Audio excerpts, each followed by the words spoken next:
কওমি মাদ্রাসার ছাত্ররা হীনমন্যতায় ভোগে।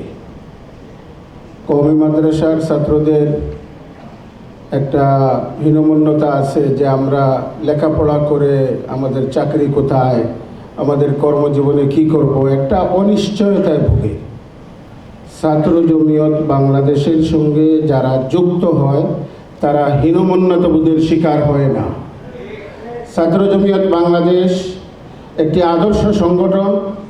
সেই সংগঠনে তাদের চিন্তা চেতনার বিকাশ ঘটে। সেই সংগঠন এটা শিখায় আল উলামা ওয়ারাসাতুল আম্বিয়া। আমি যে আলেম হব, আমি তো আম্বিয়া ইকরাম আলাইহিমুস সালামের উত্তরাধিকারী হব।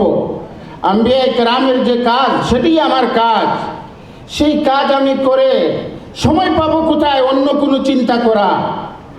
কাজে ওলামা ইকরাম যারা হবেন, যারা ছাত্র জমিয়ত এর সঙ্গে যুক্ত আছেন, আপনারা আলেম হবেন। আপনারা যখন লেখাপড়া শেষ করবেন তো ওলামায়ে কেরাম আম্বিয়ায়ে কেরামের উত্তরাধিকারী হিসাবে আম্বিয়ায়ে কেরামের যে ব্যথা বেদনা উম্মতকে নিয়ে, সেই ব্যথা বেদনা নিয়ে আপনাদের কাজ করতে হবে। আর এই ব্যথা বেদনা যদি অন্তরের মধ্যে থাকে তাহলে আপনার ব্যথা বেদনাই আপনাকে কাজের মধ্যে লাগিয়ে রাখবে, আপনি হীনমন্যতাবোধের শিকার হবেন না। আম্বিয়ায়ে কেরাম আলাইহিমুস সালাম যুগ উপযোগী পদক্ষেপ গ্রহণ করেছেন।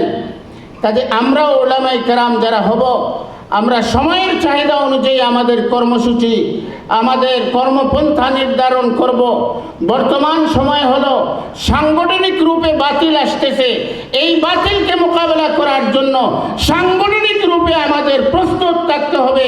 সাংগঠনিক ভিতকে মজবুত করতে হবে।